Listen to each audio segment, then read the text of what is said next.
Let's go to the next question. I think her name is Michelle. Let's check it out.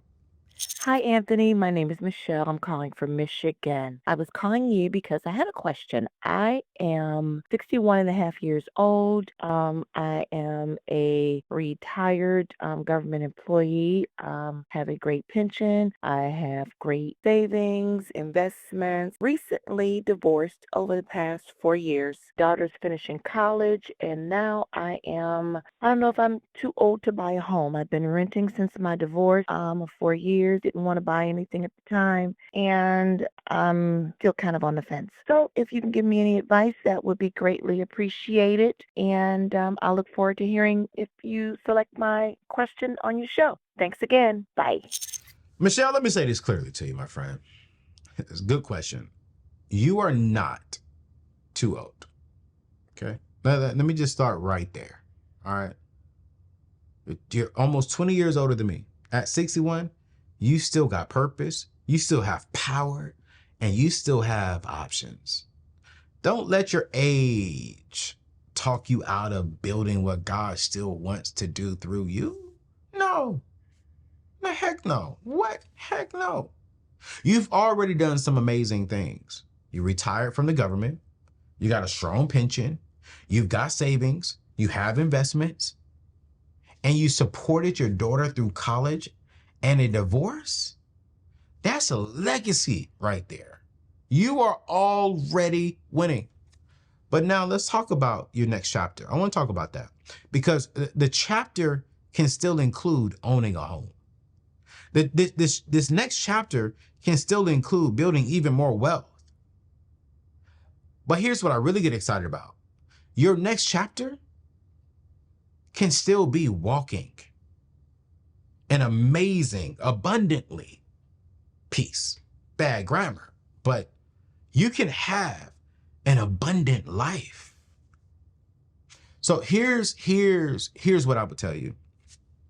Number one, yes, you can still buy a home, and I would encourage you to buy a home. My only suggestion will make it a short-term loan.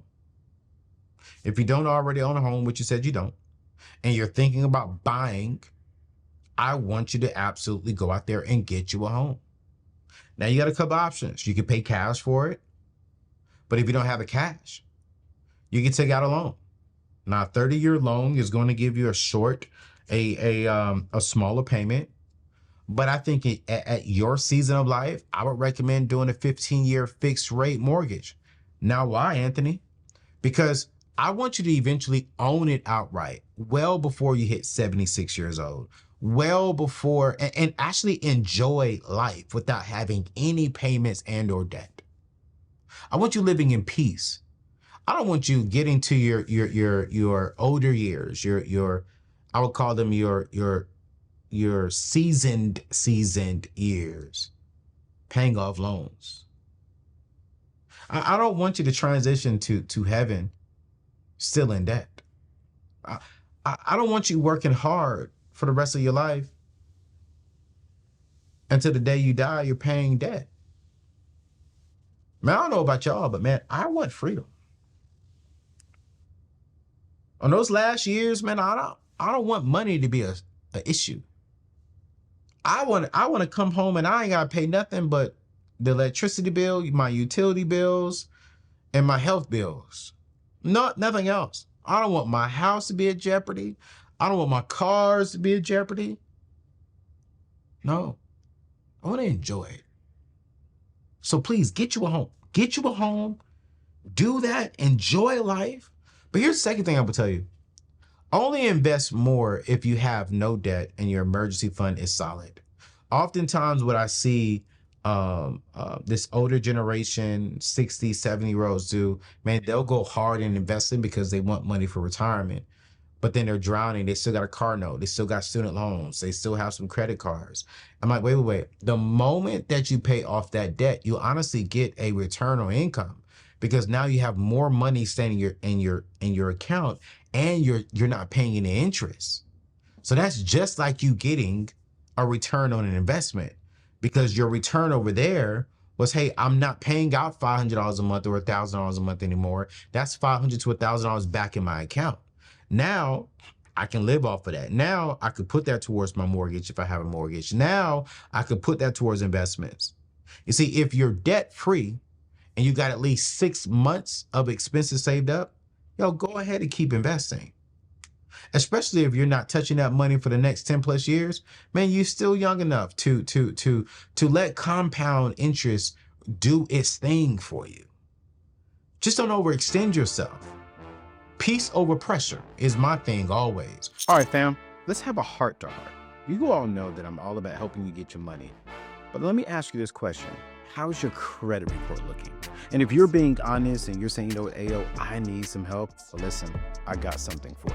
Listen, I know credit can feel like this big, confusing thing, but with Kickoff, it doesn't have to be. They've designed a super simple, affordable way to help you build your credit, whether you're just starting out or need to bounce back from a rough patch. Here's how it works. Kickoff reports to the major credit bureaus to help you establish a positive credit history. And you can get started for as little as $5 a month. No credit check, no crazy interest fees at all, no hidden fees, so just a straightforward way to improve your financial standing. And here's why it matters the most, because it is not just about a number, it is about financial freedom and doors opening up for you. Do you want that dream apartment? Do you want lower car insurance and even better job prospects? It all starts with making sure you have a good credit profile. So don't wait. Head over to anthonyoneal.com/kickoff. That's anthonyoneal.com/KIKOFF and start your first month for just as little as $1. Listen, it's anthonyoneal.com/kickoff, KIKOFF. You get it for $1. Let's get you some lower rates, especially in 2025. When I talk to this older generation, I want you to have peace. Here's number 3 that we don't hear a lot of people talk about, especially influencers. I want you to shift your focus from accumulating to preservation and purpose. You see, at 61, your mission shouldn't be about stacking more. Right now, at this season in your life, it should be about, okay, how do I protect what I've already built and putting it to use in ways that align with your values, my values. That could mean buying a modest home with cash. That could mean buying a regular size home and paying it off in 15 to 30 years, depending on what you want to do. This could also mean, watch this, helping your daughter build financially out of college with boundaries. This could also mean that you maybe you give more to your local church if you're a Christian. And if you're not into the church world, maybe this means you're just giving generously to the needy people. What about this? At 61, maybe starting a small business. If you're in the church world, maybe starting a small group at your local church. But it definitely includes opening up a trust for the next generation, for your children's children. Right now, you got to figure out what aligns well with your vision and mission. It's not really about how to make more money. No, how do we use the tool, which is money, to generate some more money? But how do we use that tool to align with our vision and values? Here's the last thing I would tell you. Don't make big financial decisions based on emotional or rage. You might be feeling like time is running out, but I promise you, it's not. There still is time. What you need right now is a clear plan, not pressure. You've got margin, and margin is what we use to build wealth. You've got the wisdom, you have the education, and now you have a little bit of freedom to make decisions that bring peace instead of stress. And I would end with this. And this is for anyone and everyone watching today's show. Everyone needs an estate plan. And if you don't have one at 61, listen, I want to say this. I love you. And I'm saying this with love, with honor, and with truth. You're getting older.